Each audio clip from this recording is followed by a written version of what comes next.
नमस्कार। विशेष सन्दर्भमा म यहाँहरूलाई हार्दिक स्वागत गर्दछु। जीवराम भण्डारी। आज यहाँहरू सामुन्ने उपस्थित हुनुहुन्छ डाक्टर अमरेश कुमार सिंह। उहाँ नेपाली कांग्रेसका नेता हुनुहुन्छ, पूर्व सांसद। उहाँसँग आज म समसामयिक ताजा नेपालको पछिल्लो जल्दो बल्दो राजनीतिक अवस्थालाई केन्द्रमा राखेर विश्लेषणात्मक र सूचनामूलक ढङ्गले कुराकानी गर्नेछु। सर्वप्रथम म उहाँलाई स्वागत गर्छु। डाक्टर साहब, स्वागत छ। धन्यवाद। लोगो लाउनु भएन छ तपाईको आज जुन उपस्थिति छ, म यो उपस्थितिलाई आम दर्शकका लागि खजाना जस्तो म बनाउन यसकारण चाहन्छु। नेपालको राजनीति जुन ठाउँमा अहिले प्रवेश गर्यो र तपाईहरू जुन ढङ्गले संविधान जारी गर्नुभयो, यत्रो यावत लगानी भयो, नेपालमा आमूल परिवर्तन भयो भनेर भनियो, जुन ठाउँमा आजको दिनमा नेपालको राजनीति जहाँ प्रवेश गरेको छ, यो अवस्थालाई तपाईको अलिकति विश्लेषण सुनाऊ। किनभने प्रतिनिधि सभा विघटन भएको छ, सरकारले राष्ट्रपतिका सामुन्ने सिफारिस गर्यो, राष्ट्रपतिले सदर गर्नुभएको तस्बिर देखा परेको छ। नेपाल कम्युनिस्ट पार्टी नेकपा अब के हुन्छ, यसको भविष्य के रहने भन्ने प्रश्न उठेको छ। सडकले के गर्छ, सर्वोच्च अदालतले के गर्ला भन्ने एक खाले फेरि त्यो पनि एउटा प्रश्नवाचक चिन्ह छ। यावत दृश्यसँग जोडेर हेर्दा डाक्टर साहब इन्टरनेसनल रिलेसनको एउटा स्टुडेन्ट अघि तपाईँ राजनीतिमा तपाईँ टेन्टेटिभ जो विश्लेषण गर्नुहुन्छ साला खाला त्यो पुगेको मलाई यसकारण लाग्छ कि तपाईसँग मैले केही महिना अघि तपाईँले झन्नै झन्नै यो तस्बिर मलाई उसबेलै बताउनु भएको थियो, जुन अहिले राजनीतिक तस्बिर नेपालको देखा पर्दैछ। डाक्टर साहबको यो अहिलेको जल्दो बल्दो ताजा राजनीतिक अवस्थासँग सम्बन्धित भएर अलिकति विश्लेषण गरिदिनुहोस् त कृपया। सबभन्दा पहिला त जीवराम जी, मैले के भन्न खोजेको भने कि तपाईँले ठिक भन्नुभएको, पूर्व सांसद राष्ट्रपतिले प्रतिनिधि सभा विघटनको स्वीकृति गरिसकेपछि हामी पूर्व सांसद, त्यस कारणले मैले लोगो बिहान लगाएको थिएँ, तर अहिले तपाईँको स्टुडियोमा आउँदाखेरि लोगो निकालिसकेको थिएँ। लोगो मेरो खल्तीमा छ, जो सांसदको लोगो। म कानुनी र संवैधानिक रूपले पूर्व सांसद भएँ आजको दिनमा। अहिलेको अवस्था हाम्रो त्यही छ।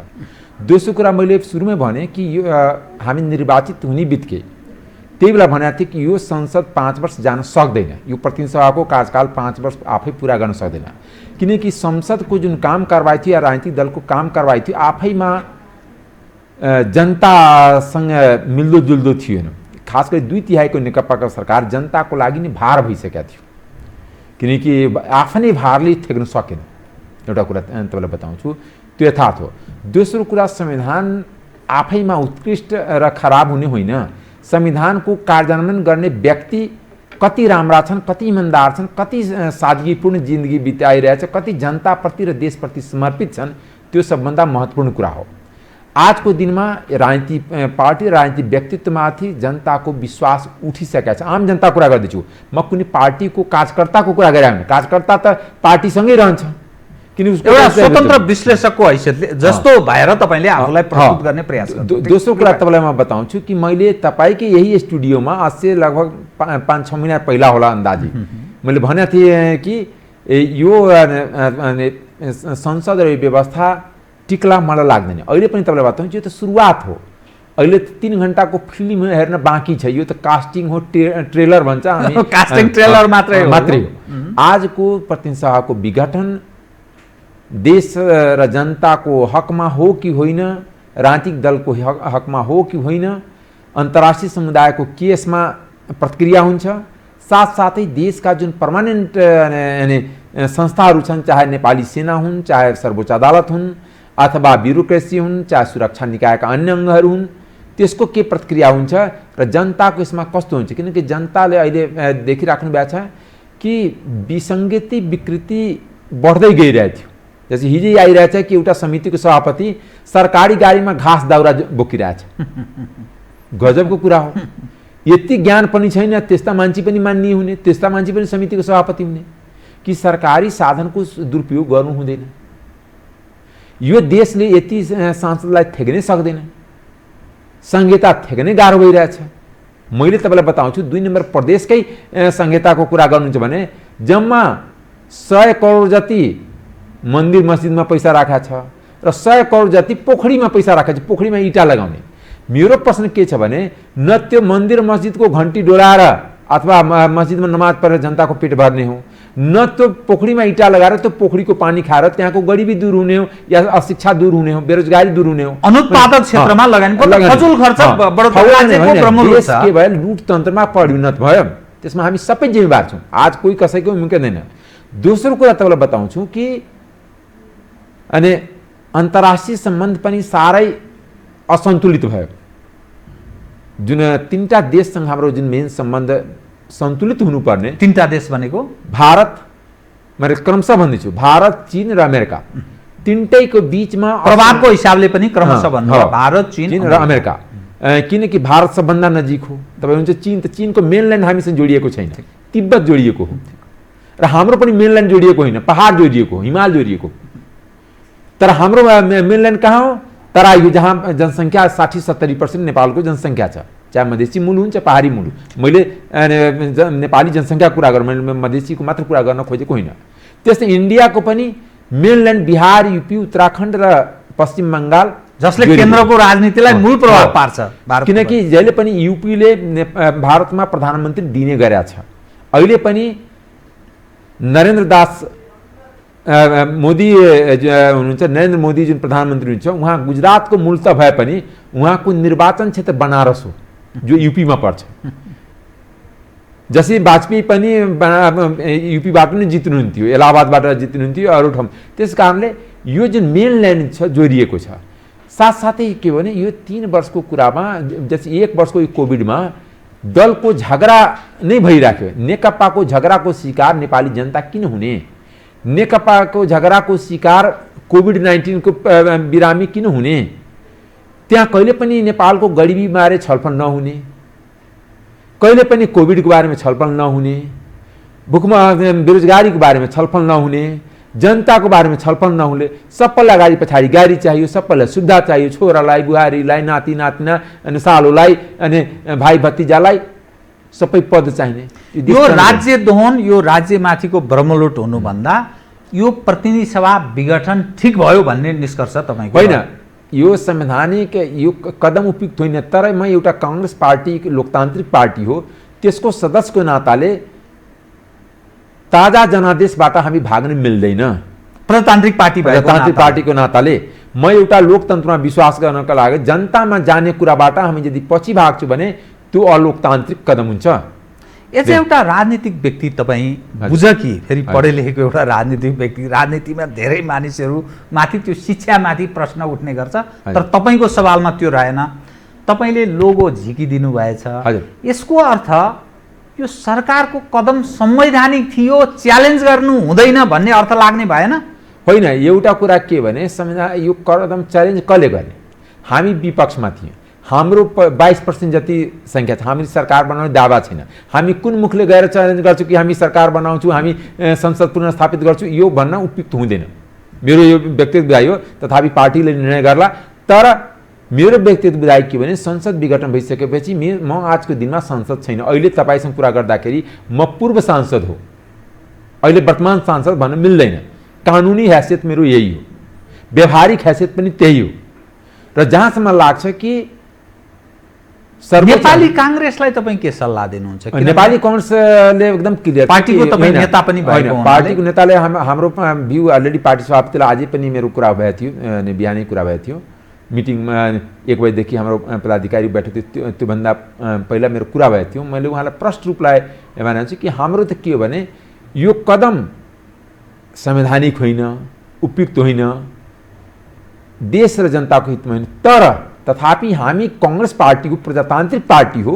हामी चुनाव जुन वैशाखमा घोषणा गरिएको छ त्यो चुनावबाट भाग्न मिल्दैन। हामी चुनावको लागि तयार छौँ, हामी चुनावमा भाग लिन्छौँ। जुन आउने चुनावमा हामी त्यो चुनावबाट हामी भाग्न मिल्दैन।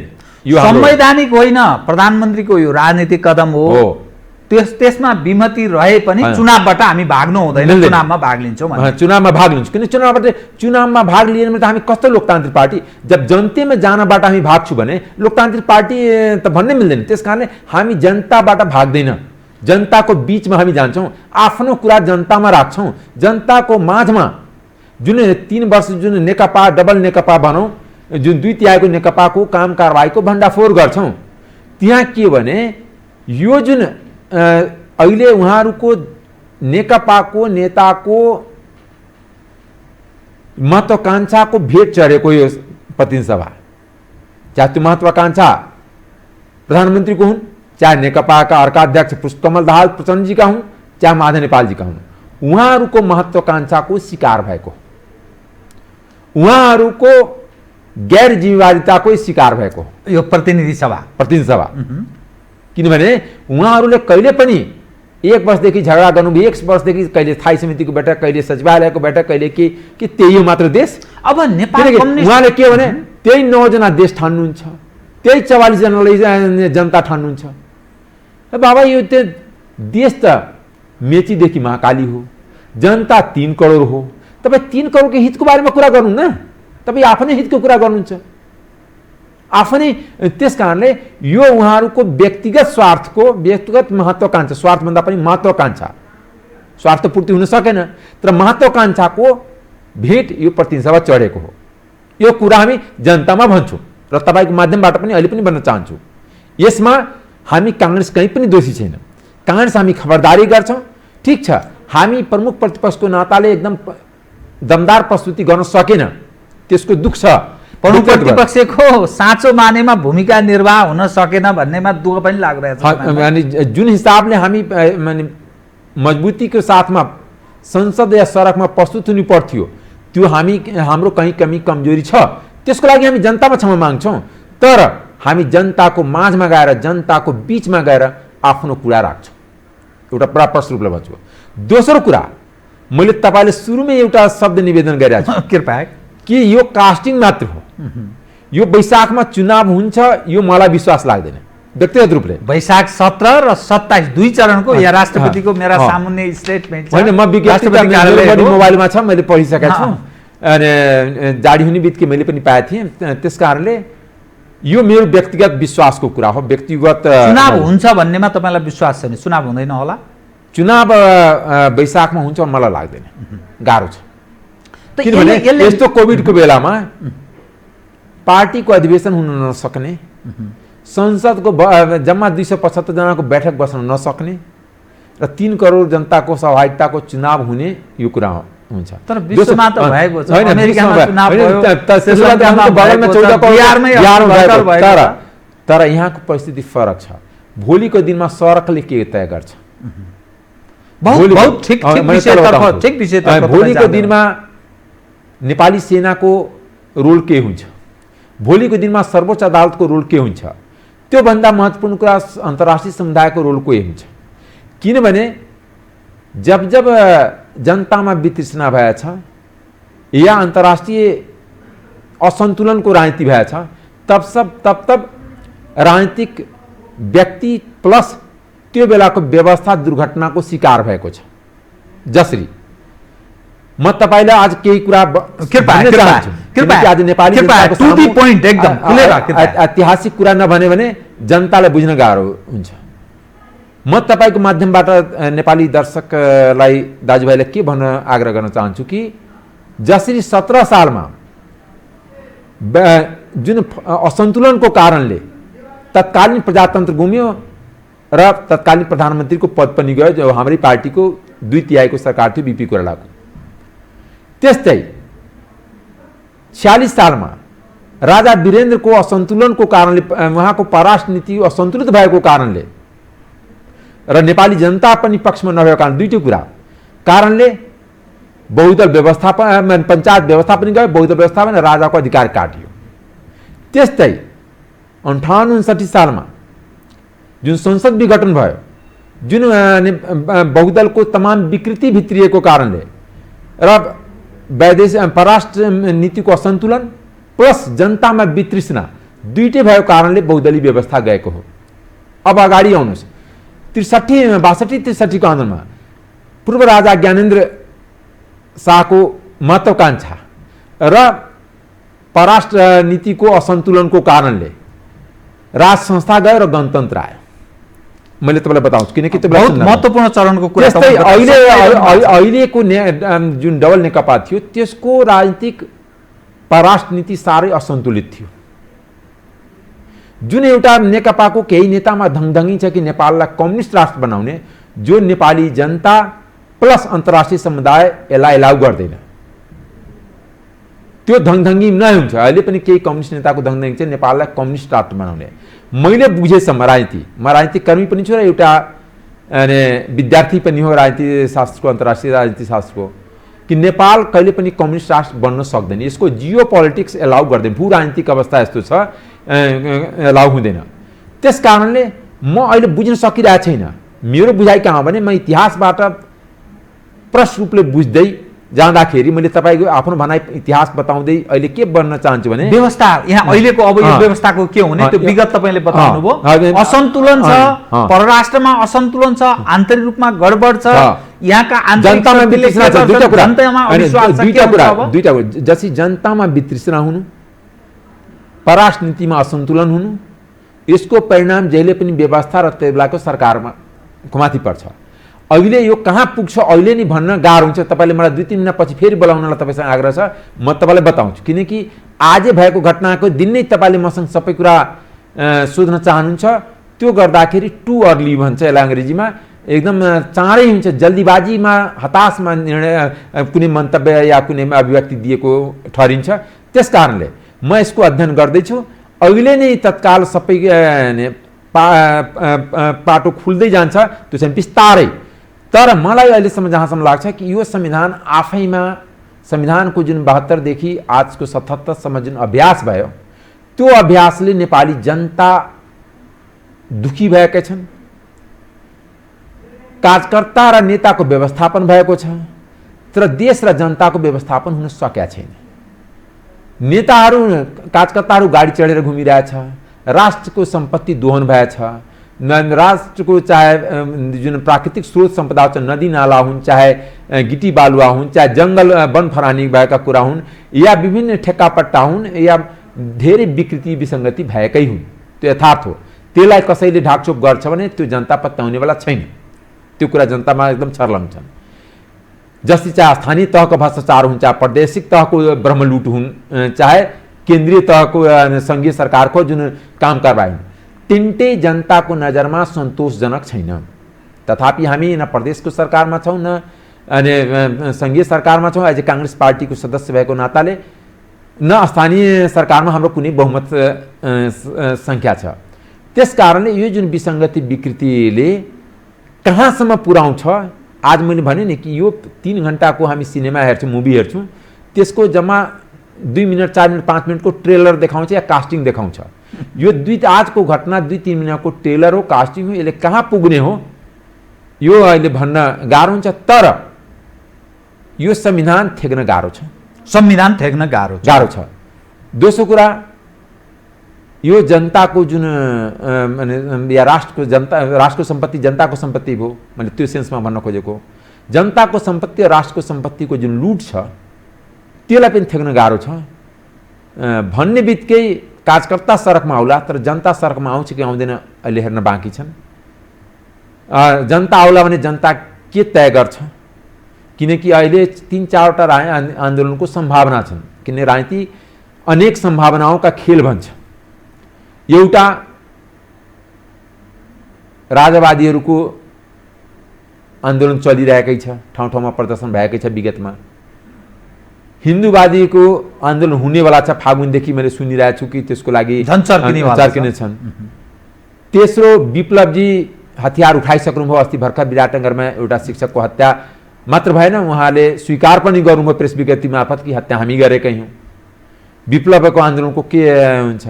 साथसाथै मधेसी दल पनि गाउँ गाउँमा घुमिरहेछन्, ऊ पनि आन्दोलनको छन्। जो अहिलेको दिनमा मधेसी दल नभए पनि जसपा पार्टी लेखे पनि त्यो मधेस केन्द्रित दल नै हो। तथापि त्यहाँ बाबुराम भट्टराई, अशोक राई, राजन श्रेष्ठ उहाँहरू पनि नेता हुनुहुन्छ पहाडी मूलका, तर माने बेस उसको अहिले पनि मधेस हुन्। चाहे उपेन्द्र यादवको कारणले, चाहे महन्त ठाकुर, राजेन्द्र महतो, महेन्द्र यादव, अन्य नेताको कारणले, किन उनीहरूको पनि राजनीतिक स्टन्ट अहिलेसम्म 63 देखि के देखिया छ भने जब जब जनतामा कमजोर हुन्छ या आफू विस्थापित हुन्छ या आफ्नो भूमिका कमजोर भएको बेलामा जनतामा आन्दोलन गराउने, केही मधेसी जनतालाई मराउने र आफू सत्तामा आउने फेरि आफ्नो नातागोता राजनीतिक ताकत आर्जन गर्ने आफू कमजोर भूमिका सुन्ने भएको छन्। हो, त्यसै कारणले मधेसी दल पनि आन्दोलनको प्रयासमा छन्, किनकि अब उहाँहरूको जनतामा फेरि स्थापित हुनलाई, जनताबाट शक्ति आर्जन गर्नको लागि पनि मधेसमा आन्दोलन गराउँछ कि हामीले यो पाएन, त्यो पाएन, सही अनुसारको संहिता पाएन, पाए पनि अधिकार पाएन, यो विकास पाएन, विभिन्न कुरा जुन हुन्छन्। त्यस कारण यो समग्र र त्यसपछि काङ्ग्रेसले पनि के रणनीति तय गर्छन्। हिजै भर्खर बैठक भएको थियो काङ्ग्रेस र जसपाको कि हामीहरू केही कुरामा असहमति हुँदा हुँदा पनि केही कुरामा हाम्रो जुन सहमति छ, समानता छ, हामी विपक्षको रूपमा एक ठाउँमा सँगै जाउँ। अनि त्यो विशेष अधिवेशनको मागको कुरा आइरहेको थियो। होइन, त्यो विशेष अधिवेशन त त्यो त्यतिकै मिडियाको लिप सर्भिस हो। विशेष अधिवेशनको कुरा थिएन, त्यो यथार्थ थिएन। विशेष अधिवेशन सहकार्य मात्रैको कुरा, सहकार्य विशेष अधिवेशन न जसपाले चाहेको न काङ्ग्रेसले चाहेको, यथार्थ त्यो हो। त पोलिटिकल स्टन्ट मात्र, पोलिटिकल न त विशेष अधिवेशन गर्नु पर्थ्यो भने त दसैँभन्दा पहिला माग्थ्यो नि, तिहारभन्दा पहिला माग्थ्यो नि।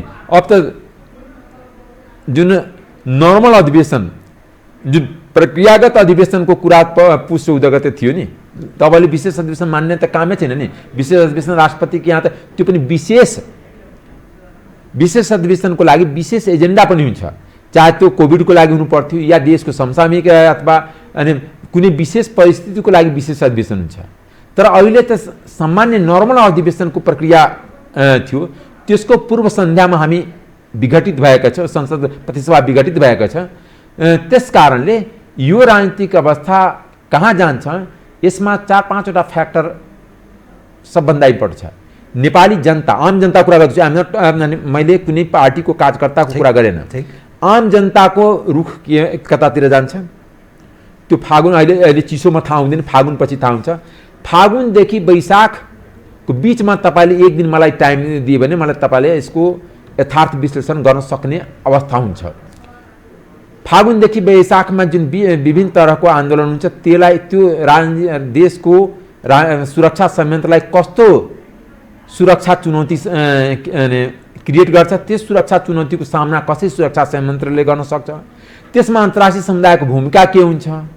अनि त्यो पूर्व राजावादी या पूर्व हिन्दूवादी अथवा मधेसवादी या अन्य जुन आन्दोलन, अब त भोलिदेखि नेकपाका एउटा घटकले आन्दोलनमा जान सक्छ। जुन मैले सुरुदेखि भने कि एमाले र माओवादीको मिलन भनेको पानी र तेलको मिश्रण हो, मिल्नै सक्दैन, जो अन्तमा देखिसक्यो। तर जुन पानी र तेलको मिलन छ, फेरि पानी र तेल अलग हुन्छ, त्यसको इफेक्ट के हुन्छ त्यो पनि यसले बुझ्ने बाँकी छ। त्यस कारणले विभिन्न चुनौतीहरू अहिले पनि सामने छ र त्यसमा भारतको भूमिका के हुन्छ, अमेरिकाको भूमिका के हुन्छ भने विभिन्न अहिलेसम्मको ऐतिहासिक एउटा अर्को सत्य के हो भने, सत्य हो भने मेरो कुनै कटु सत्य कुरा भन्नु हो कि कुनै पनि राजनीतिक चेन्जमा, परिवर्तनमा चाइनाले कहिले पनि हात बटाएको छैन। विगतमा चाहे 40 साल 46 साल होस्, चाहे 58 सालको संसद विघटन होस्, या 62-63 को आन्दोलन होस्, या शान्ति प्रक्रिया होस्। चाइना के हुन्छ, स्ट्याटस कोमा विश्वास गर्छ। एउटा कन्जर्भेटिभ फोर्स भएको कारण, कन्जर्भेटिभ कन्ट्री भएको कारणले स्ट्याटस कोमा विश्वास गर्छ। उसले भएको सरकारसँग अन्तिम दिनसम्म काम गर्छ, अनि अर्को आउनेसँग सहजै फेरि अनुकूल भइदिन्छ। तर त्यो परिवर्तनको लागि आफू देखा पर्दैन, आफू संलग्न हुन चाहँदैन। तर भारतको एउटा यथार्थ यो पनि हो कि जस्तोसुकै परिस्थिति, विपरीत परिस्थिति होस्, चाहे सरकारको विरुद्धमा जानु पर्यो होस् या सरकारको पक्षमा जानु पर्यो होस्, राजनीतिक परिवर्तनमा जहिले पनि भूमिका देखिएको छ। उसले आफूलाई स्थान राखेर, भूमिका राखेरै काम गर्छ, देखिने गरेर राख्छ। दोस्रो कुरा, अन्तर्राष्ट्रिय समुदायमा आजको दिनमा एउटा सुपर पावर भएको कारण, महाशक्ति राष्ट्र एउटा मात्र अमेरिकाको भएको कारण चाइना बन्ने होरमा छ तर बन्न सकेका छैन। उसको भूमिका पनि स्वाभाविक हुन्छ, उसको मन छ। तर अहिलेसम्म अमेरिकाको के थियो भने, नेपाललाई जहिले पनि भारतको आँखाबाट देखिएको, किनकि पहिला पनि 62-63 को आन्दोलनको बेलामा पनि उसको एउटा स्टेटमेन्ट थियो कि जहिले पनि हामी नेपाललाई भारतको आँखाबाट हेर्छौँ।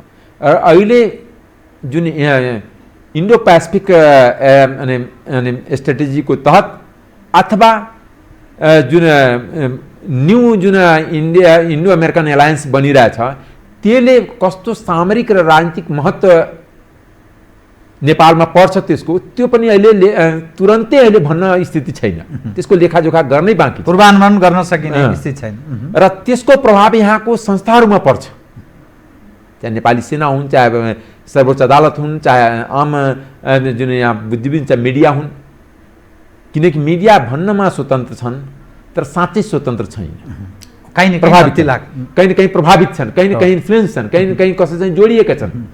त्यस कारणले यो समग्र अवस्थामा आज मैले यति मात्र भन्न सक्छु कि मेरो आफ्नो बुझाइमा, जस्तै मैले अस्ति बुझाएको थिएँ कि यो संसद 5 वर्ष आफ्नो कार्यकाल जुन भन्छ नि नेचुरल डेथ त भएन, हाम्रो आर्टिफिसियल डेथ हो। 5 वर्ष प्राकृतिक मृत्यु भएन, कृत्रिम आकस्मिक मृत्यु हो, एक्सिडेन्ट हो, यसलाई एक्सिडेन्ट भन्छ, दुर्घटना। आज हामी राजनीतिक दुर्घटनाको शिकार भयौँ। त्यस्तै मलाई कतै न कतै शङ्का लाग्छ कि यो संविधान अहिलेको व्यवस्था राजनीतिक दुर्घटनाको शिकार हुन सक्छ। र यसको मैले भने नि कि यो सबै आउने दिनको जम्मै कुरामा भर पर्छ, आगामी दिनमा कसरी अघि बढ्छ। अब क्लोजली हेर्नुपर्ने जस्तो 3वटा अहिलेको लिडरसिप साथसाथै म एउटा भन्छु, अहिलेको कुनै पनि राजनीतिक दलका या कुनै पनि गुटका राजनीतिक दुर्घटना या संवैधानिक दुर्घटना जोगाउने हैसियत जनता र अन्तर्राष्ट्रिय समुदायमा छैन। यति म बुझाछु। जनता र अन्तर्राष्ट्रिय समुदाय दुईटैमा, दुईटैमा त्यो परिस्थिति गुमिसक्यो। त्यो के भने आजको दिनमा दलको नेताहरूको हैसियत क्रेडिबिलिटीको आधारमा उसको विश्वसनीयता भन्छ नेपालीमा, मैले अङ्ग्रेजी विश्वसनीयता, ठिक हो, विश्वसनीयताको आधारमा तय हुने हो। त्यो विश्वसनीयता जनतामा हुनु पर्यो, जो क्यारिस्मेटिक हुनु पर्यो कि जनता भन्नु वाह वाह यो नेता त देशलाई पार लगाउँछ, हाम्रो कल्याण गर्छ, आदर्श हो हाम्रो भनेर जनताले मान्ने स्थिति हुनु पर्यो। त्यस्तो आजको दिनमा क्यारिस्मेटिक लिडरको अभाव हरेक पार्टीमा देखिएका हुन्। दोस्रो कुरा, अन्तर्राष्ट्रिय सम्बन्ध एउटा विश्वसनीय क्रेडिबिलिटीको आधारमा चल्छ, कन्फिडेन्सको आधारमा चल्छ कि यो नेता जे बोल्छ त्यो गर्छ। हाम्रो नेताहरूको यथार्थ चरित्र के हो भने बोल्छ के गर्छ के, बन्द कमरामा एउटा कुरा, पब्लिकमा एउटा कुरा, छवि राम्रो छैन, अन्तर्राष्ट्रिय विश्वसनीयता छैन, छवि भन्दा पनि विश्वसनीयता छैन। अब त्यो क्रेडिबिलिटी नभएर न जनतामा क्यारिस्मेटिक अनुहार हुने, न अन्तर्राष्ट्रिय समुदायमा क्रेडिबिलिटी हुने, योले कहाँ पुर्याउँछ त्यो अहिले भन्न सकिन्न।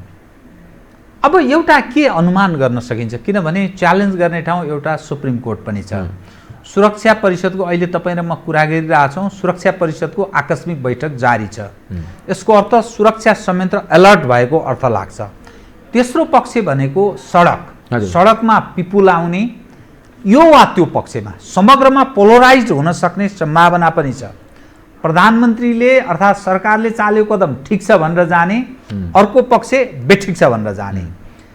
काङ्ग्रेस कहाँ उभिने एक, अनि दोस्रो यसले पार्न सक्ने दूरगामी प्रभाव, नेपालको राजनीतिमा पार्न सक्ने दूरगामी प्रभाव र नेपाल कम्युनिस्ट पार्टी नेकपा के हुन्छ, यो 3-4वटा अलि स्पष्ट पारिदिनुहोस् त कृपया। एउटा कुरा के भने, एउटा नेपालीमा उखानबाट म सुरु गर्न चाहन्छु, कृपया। चाहे चुलेसी फर्सीमा खसोस् या फर्सी चुलेसीमाथि खसोस्, घाइते फर्सी हुन्छ।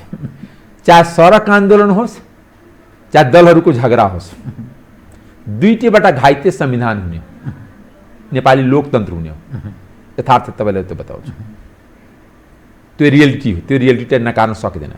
अहिलेको अवस्थामा यसलाई भन्थ्यो यो न्युली बर्न चाइल्ड भन्छ नि, यो नवजात शिशुको लोकतन्त्र थियो, नवजात शिशुको गणतन्त्र थियो, नवजात शिशुको यो संविधान थियो। यो बामे सर्न थालेको, खुरुखुरु हिँड्न थालेको स्थिति थियो के थियो यो? होइन, अहिले भर्खर बामे सडिरहेको थियो, खुरुखुरु त हिँडेकै थिएन। हिँडेको भए त जनताले क्ल्यापिङ गर्छ, त्यसलाई हिँड्नु भन्छ। जस्तै हाम्रै बच्चा हिँड्छ भने हामी ताली बजाउँछौँ, आऊ आऊ आऊ बाबु आऊ आऊ, डोराउँदैन। तर बामे सरिँदाखेरि हामी औँला थमाउँछु, उसलाई काखमा लिन्छु कहिले काहीँ। यो जुन बामे सडिरहेको थियो र सर्न खोज्दै थियो, जुन बेला राजनीतिक दल र नेपाली जनता यसलाई काखमा समाएर यसलाई हुर्काउने अवस्था थियो, त्यो बेला राजनीतिक दल आफ्नो जिम्मेवारी पुरा गर्न सकेन। यथार्थ त्यो हो। राजनीतिक दलका नेता यो संविधानलाई, यो गणतन्त्रलाई, यो संहितालाई, यो धर्मनिरपेक्षतालाई राम्रोसित स्याहार सुसार गरेर यसलाई हुर्काउन सकेन, दौडाउन सकेन। त्यो यथार्थ हो एकातिर। दोस्रो कुरा, नेतृत्व अक्षम भन्ने अर्थ लाग्यो यो। मैले तपाईँलाई भने नि कि आज एउटा कुरा, सक्षम नेतृत्व म्यानेज गर्थ्यो नि, म्यानेज त नभएपछि दुर्घटना हुने। जसरी राम्रो ड्राइभरले त दुर्घटना त गर्दैन, बरु स्लो स्पिडमा चल्ला त दुर्घटना हुँदैन। दुर्घटना हुने भनेको के भने ड्राइभरको लापरवाहीलाई भन्छ। यदि कुनै पनि सवारी साधन दुर्घटना हुन्छ त्यसमा लापरवाही हुन्छ, चाहे उसको दिमाग कतैतिर मोरिया होला, या रक्सी खाएर हाँक्या होला, या पर्फेक्ट ड्राइभिङ नलिएर पैसाबाट ड्राइभिङ लाइसेन्स किने होला, माने कहीँ न कहीँ असक्षमता जोडिन्छ, कहीँ न कहीँ उसको कन्सन्ट्रेसन नपुगेको र कहीँ कहीँ उसको प्रोफेसनलिज्म नपुगेको हो मैले भन्न खोजेको हो। किनकि हामी देश र जनतालाई महान ठान्नुपर्ने, देश र जनताप्रति मैले भने नेताको आचरण सादगी हुनुपर्ने। व्यापारीकरण, राजनीतिको व्यापार हुन थाल्यो, समानुपातिक सांसद पद किन बेच हुन थाल्यो, या आफ्नो नातागोतामा जान थाल्यो, जम्मै राजनीतिक नियुक्ति संवैधानिक नियुक्तिहरू किन बेच हुन थाल्यो, भाइ भारदारबाट यो देश चल्न थाल्यो, त्यतिकै दुर्घटना हुन्छ नि। त्यसमा एक पक्ष अर्को पक्षलाई आरोप लगाएर कहीँ पुगिँदैन, सबै समान दोषी छ, मात्र डिग्री फरक होला, कोही अलि बढी दोषी होला, कोही अलि कम दोषी होला। त्यस कारणले मैले के भन्न खोजेको भने कि अहिलेको जुन अवस्था छ यो अहिलेको संविधान, अहिलेको लोकतन्त्र, अहिलेको गणतन्त्र, अहिलेको धर्मनिरपेक्षता, अहिलेको जनताको जुन चाहना छ त्यो साँच्चै दौड्न सक्छ कि बामे सर्दा सर्दा दुर्घटना भएर अकाल मृत्यु हुन सक्छ।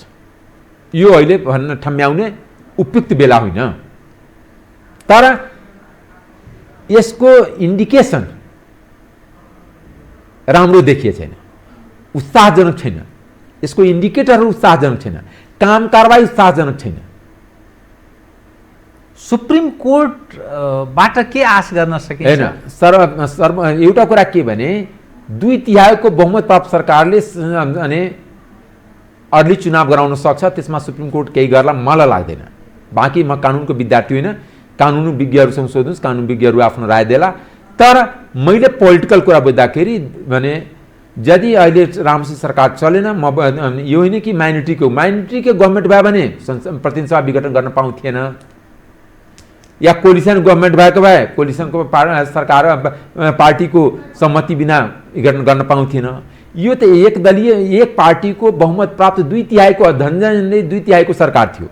2/3 सरकार कम्फोर्टेबल बहुमत हुँदा यो सरकारमा चलाउन सकेन, म जनताको जनादेशमा जान्छु, यसमा सुप्रिम कोर्ट व्यवधान खडा गर्ला यो मलाई लाग्दैन। प्रधानमन्त्रीले विशेषाधिकार प्रयोग गरेको अर्थमा यसलाई ग्रहण गर्नु पर्यो। राष्ट्रपतिको विज्ञप्तिमा नै हेर्नु न, यो त पुरा दुनियाँको चलन हो। राजनीतिमा त एउटा कुरा के भने तपाईले जुन नजिर भन्छ, त्यसलाई अदालतमा नजिर भन्छ, जुन दुनियाँमा चलिरहेको छ, किनकि दुनियाँभित्रको एउटा देश नेपाल हो नि। यदि अल्पमतको सरकार भएको भए विकल्पको सम्भावना रहन्थ्यो कि अल्पमतको सरकारको मिलिजुलीमा जान सक्ने स्थिति रहन्थ्यो, या मिलिजुली सरकार भए पनि यदि जुन सहयोगी दलहरूले साथ नदिएको भए त्यो बेला अदालतमा प्रश्न उठाउन अरू विकल्पहरू छ कि हामी सरकारको विकल्प दिइरहेको थियो, किन सरकार विघटन गर्यो? यो कमजोरी त नेकपाको थियो नि। नेकपाले विकल्प किन दिन सकेन? नेकपाले आफ्नो संसदीय दलको नेता किन फेर्न सकेन? यो त्रुटि त प्रचण्ड माधवजीको हो नि। उहाँले संसदीय दलको नेता फेर्न नसक्ने, आफ्नो विकल्प दिन नसक्ने, र जुन संसदीय दलको नेता हो र सिटिङ प्रधानमन्त्री जोसँग 2/3 प्रष्ट बहुमत छ, उसले चुनाव घोषणा गर्यो भने त्यसको जुन राजनीतिक च्यालेन्ज हुन्छ मलाई लाग्दैन।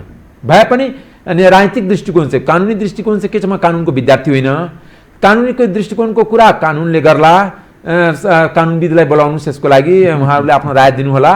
तर मैले एउटा राजनीतिक शास्त्रको विद्यार्थीको नाताले र त्यसमा पनि अन्तर्राष्ट्रिय जुन परिपाटी छ, बहुमत प्राप्त दल अर्ली चुनावमा जान सक्छ। अब यहाँ सवाल नयाँ जनादेश लिन भने त त्यो लोकतन्त्रको खिलाफ होइन, लोकतन्त्र पर म जनादेश लिन चाहन्छु त किन नदिने, कि 5 वर्ष बस्नै पर्छ, त्यस्तो भन्नु मिल्दैन।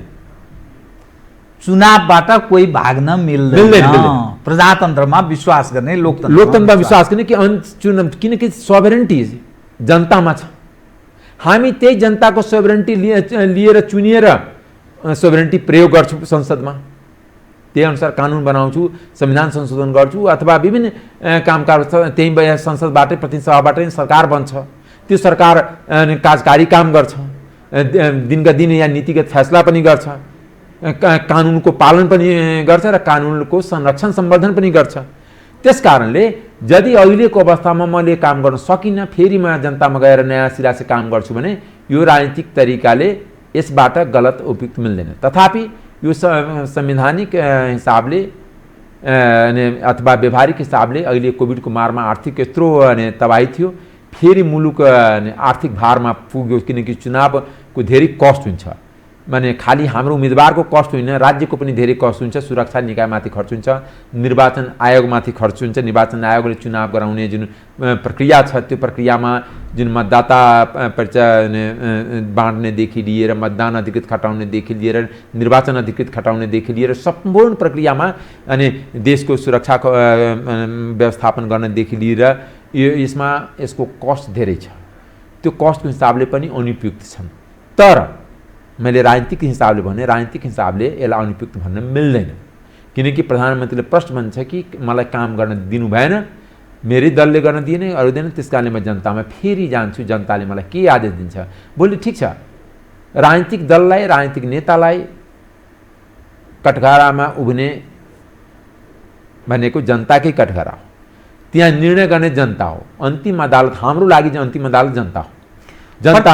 प्रतिपक्षी दलको तपाईँ नेता भएको नाताले भोलिका दिनमा प्रचण्डजी माधवजीहरूसँग शेरबहादुरजी मिलेर सहयात्रा गर्ने परिस्थिति बन्यो भने तपाईँ के गर्नुहुन्छ?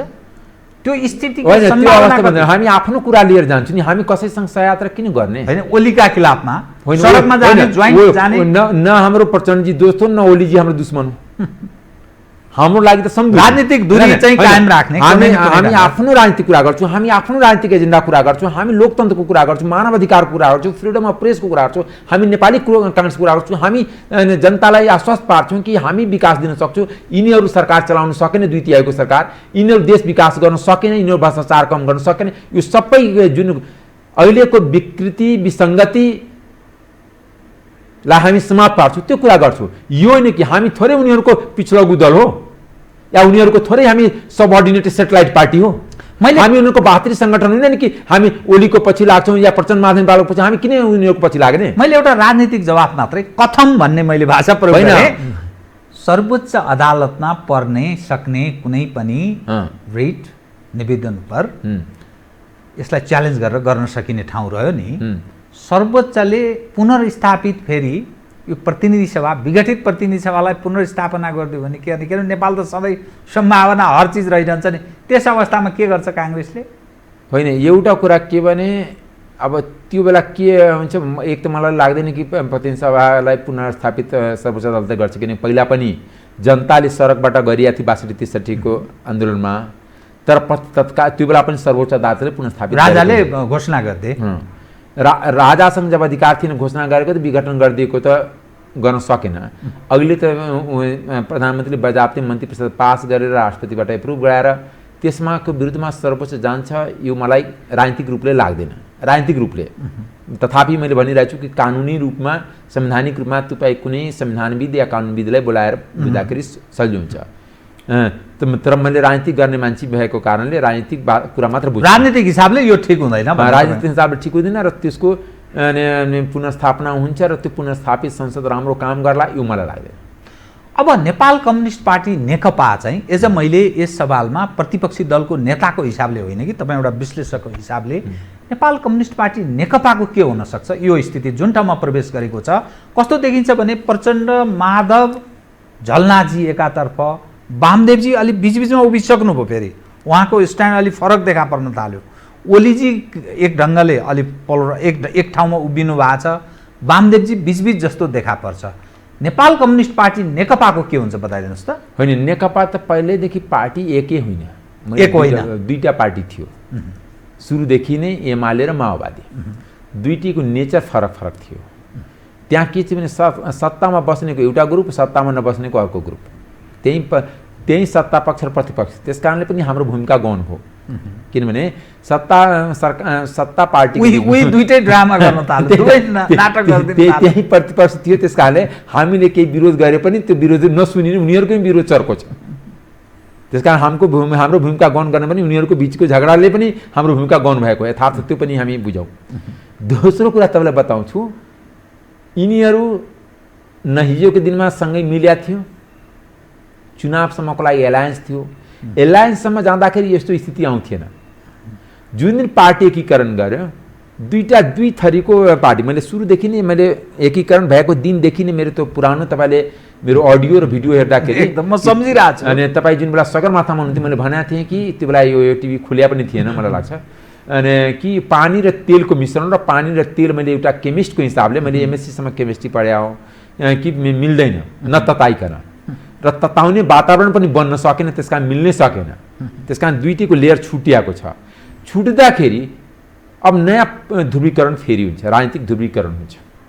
नयाँ ध्रुवीकरणमा को कता जान्छ त्यो उसको विश्वसनीयता र जनताको सहभागिता र जनताको सहयोग र अन्तर्राष्ट्रिय समुदायको भूमिका यिनीहरू सबैमा डिपेन्ड गर्छ। त्यस कारण अहिले नै सबै कुरा भन्न गाह्रो छ, तर एक भएर नेकपा एक भएर जान्छ मलाई लाग्दैन, एक भएर जान्छ भन्ने लाग्दैन। अब यहाँ सवाल अर्को विषय आउँछ, सुरक्षा परिषदको यतिखेर बैठक जारी छ, त्यो कतिपय मानिसहरू जो सङ्गठित तागत भन्छ, अब सेनाको कुरा गर्छन् अनि सेनाको नेतृत्वमा युनिफाइड ढङ्गले अरू खाले सुरक्षा संयन्त्रको कुरा गर्छन्, अन्तर्राष्ट्रिय कम्युनिटी कुन ढङ्गले हेरिरहेछ त्यसको पनि मिहिन ढङ्गले विश्लेषण गर्नुपर्छ है भन्ने भन्छन्। फेरि नेपालको हरेक राजनीतिक परिवर्तनमा अन्तर्राष्ट्रिय तागतको काहीँ न काहीँ महत्त्वपूर्ण भूमिका निर्वाह भएको देखा पर्छ। यो समग्र तस्बिर हेर्दा यो पोलिटिक्सले अर्को कोर्स लिन थालेको, त्यतातर्फ जान लागेको यस्तो अर्थ लाग्छ। सडकमा पनि अनेकौं नारा छन्। अनि अहिलेको प्रधान सेनापतिलाई मान्नै पर्छ, उहाँले दूरदृष्टिले नै आफ्नो पिएसओजहरूको मिटिङमा भन्नुभएको थियो, हालै मलाई लाग्छ 1-2 महिना पहिला मिटिङ भयो होला, र खास गरी उहाँको भदौ पछि पनि बोल्नुभएको थियो, जुन उहाँको 2 वर्ष कार्यकाल पुरा भएपछि, भदौ 26 कि 28 गते कहिले उहाँको कार्यकाल पुरा भएको थियो, त्यसपछि पनि बोल्नु थियो कि हाम्रो सुरक्षा चुनौती थपिनेवाला छ। हालैमा पनि हुने थियो, हालैमा उहाँ पूर्वतिर पनि विभिन्न प्रेरणाहरूको अनुगमन गर्दाखेरि उहाँले निर्देशनको क्रममा भन्नुभएको छ कि त्यो उहाँको दूरदर्शिता देखाउँछ नि कि नेपाल कहीँ न कहीँ सुरक्षाको दृष्टिकोणले राजनीतिक अस्थिरता भने राजनीतिक इन्स्टेबिलिटी, राजनीतिक दुर्घटना जान सक्छ, त्यसको लागि तयार रहनुपर्छ भन्नुभएको थियो। र आखिर एउटा सङ्गठित संस्था त नेपाल आर्मी हो, उसको लामो इतिहास पनि छ र ठुलो उसको मेमोरी पनि एकदम इन्स्टिट्युसनल मेमोरी पनि सबभन्दा हाई नेपाल आर्मीकै हो। साथसाथै अन्तर्राष्ट्रिय समुदायको सबैको आँखा पनि नेपाल आर्मीमाथि छ। त्यसै कारणले अहिले तपाईँ देख्नुहुन्छ कि इन्डियन आर्मी चिफको भिजिट अथवा चाइनिज रक्षा मन्त्रीको भिजिट या अमेरिकासँग नै उहाँहरूको जुन कुराकानी भइराख्या होला, किनकि सरकारभन्दा कम अन्तर्राष्ट्रिय सम्बन्ध नेपाली सेनाको पनि छैन, र सेनाका जुन प्रधान सेनापति सबैमाथि नजर राखिराखेका हुन्छन्, त्यो पनि यथार्थ हुन्। नराख्यो भने त्यो संस्थै चल्न सक्दैन, र सेना सही समयमा सही निर्णय अहिलेसम्म लिएको विगतले देखाएको। बहुदल आउँदाखेरि नेपाली सेनाले बहुदललाई स्वीकार गर्यो र बहुदलीय व्यवस्थाको सरकारलाई स्वीकार गरेकै। गणतन्त्र आउँदा पनि सहस्त्र नेपाली सेनाले गणतन्त्र स्वीकार गरेकै हो, र देश र जनताको स्पिरिटभन्दा कहिले पनि सेना अलग देखिएन, त्यो थाहा हो।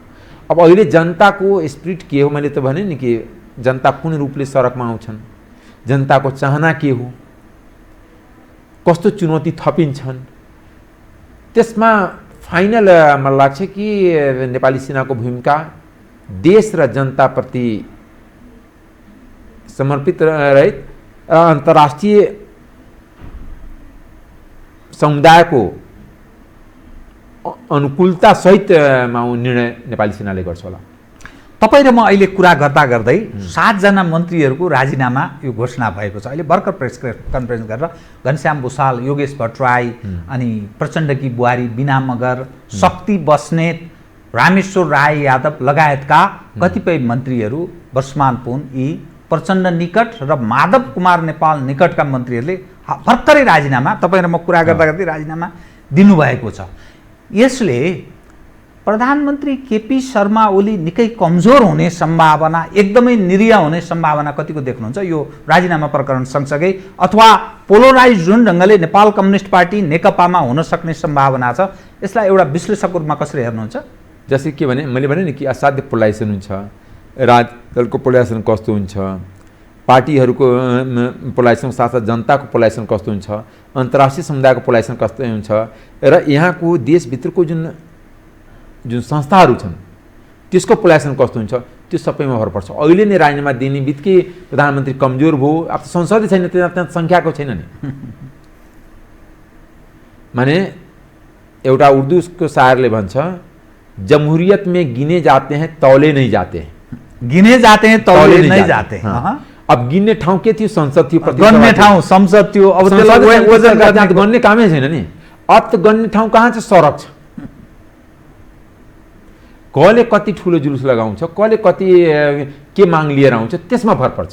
मैले त्यसै कारण भने कि अहिले होइन, तपाईँले मसँग फागुनदेखि वैशाखको बिचमा मेरो जुन आफ्नो बुझाइ छ कि फागुनदेखि वैशाखमा नेपालमा ठुलो आन्दोलनहरूको सम्भावना छन्। त्यो आन्दोलनहरूको सम्भावनामा कसको पक्षमा त्यो आन्दोलन हुन्छ, को सङ्गठित रूपमा हुन्छ कि असङ्गठित रूपमा हुन्छ, कोअर्डिनेटेड हुन्छ कि अनकोअर्डिनेटेड हुन्छ, त्यसमा भर पर्छ। त्यसको विभिन्न इन्ट्रेस्ट समूहको मुभमेन्ट हुने भयो। मधेस केन्द्रित भनिने पक्षले एक ढङ्गले आन्दोलन गर्ने भए, हिन्दू र राजावालाको अर्को ढङ्गको हुने भयो, प्रचण्ड माधव गुटको ओलीका खिलाफमा हुने भयो, नेपाली काङ्ग्रेसले आफ्नो ढङ्गले गर्ने भयो, विप्लवको अलग ढङ्गले विथ आर्म्स पनि उनीहरू हुन पनि सक्छन्, हतियार उठाएर पनि गर्न सक्छन्। यो बृहत हेर्दाखेरि नेपाल असुरक्षित देशको रूपमा, सिस्टम त अलि परकै विषय भयो, देशै असुरक्षित रूपमा जान सक्ने खतरा कतिको देख्नुहुन्छ तपाईँ? त्यसले ल्याउन सक्ने सम्भावना, ल्याउन सक्ने कुन अवस्था भन्ने विषय उप के भन्नुहुन्छ? एउटा कुरा के भने, मैले भने नि कि आउँदो दिन हाम्रो लागि चुनौतीपूर्ण छ, नेपाली राष्ट्र, नेपाली जनताको लागि चुनौतीपूर्ण छ, र यो चुनौती थपिँदै जान्छ र तत्कालै यसको निष्कास निस्किन्छ मलाई लाग्दैन।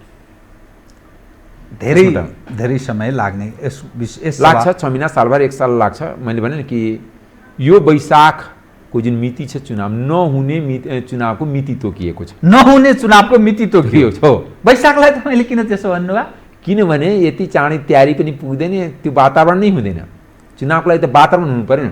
चुनावबाट म भाग्दैन, मैले भने नि, चुनावबाट भाग्दैन नेपाली काङ्ग्रेस, भाग्नु हुँदैन, भाग्नु पनि हुँदैन, किनकि लोकतन्त्र विश्वास गर्ने जनताको जनादेशबाट भाग्न मिल्दैन। तर जुन भोलिको दिनमा पनि पार्टीले हामीलाई उम्मेदवार बनाएपछि हामी जनताको बिचमा जान्छौँ, किनकि हामी त स्वतन्त्र उम्मेदवार हुन्, पार्टीका अधिकारीको उम्मेदवार हुन्। त्यस कारणले अहिलेको जुन अवस्थामा जुन राजनीतिक घटनाक्रम जुन भइरहेछ, त्यसलाई अहिले नै सबै कुरा निर्कल गर्ने गाह्रो छ। हस्, धन्यवाद छ। धन्यवाद तपाईँलाई पनि। आदरणीय दर्शकवृन्द, उहाँ हुनुहुन्थ्यो डाक्टर अमरेश कुमार सिंह, नेता नेपाली काङ्ग्रेस तथा पूर्व सांसद। समसामयिक विषयलाई केन्द्रमा राखेर गरिएको कुराकानी। म सहित मेरो सम्पूर्ण युनिटलाई कार्यक्रमबाट बिदा दिनुहोस्, तर यो हो टेलिभिजन, हेर्दै रहनुहोला। नमस्कार।